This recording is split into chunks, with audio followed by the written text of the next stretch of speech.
ॐ बलं च शुभ्रभरनाभं शारदिन्दुसमप्रभं कैलासशिखराकारं फणाविकटविस्तरं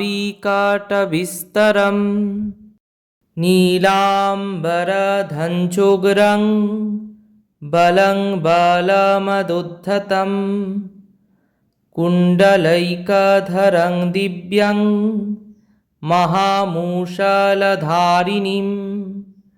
महाबलं हलाधरं रोहिणेयं बलं प्रभुम्। ॐ बलदेवाय नमः।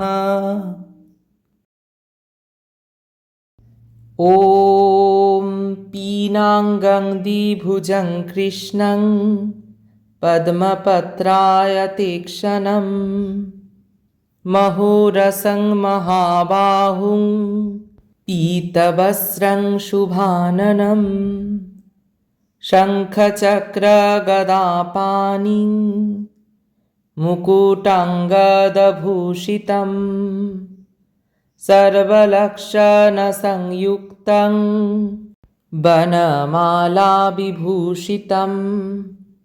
देवदानवगन्धर्व यक्षविद्याधरोरगैः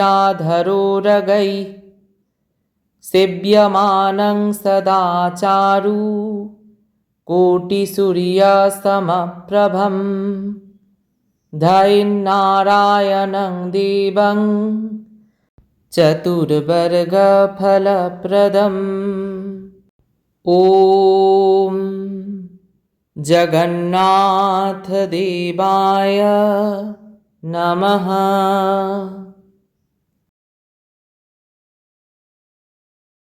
सुभद्रां शरणपद्माभं पद्मपत्राय तीक्ष्णं विचित्रवस्त्रसंच्छन्यं हारकेयूरशोभितं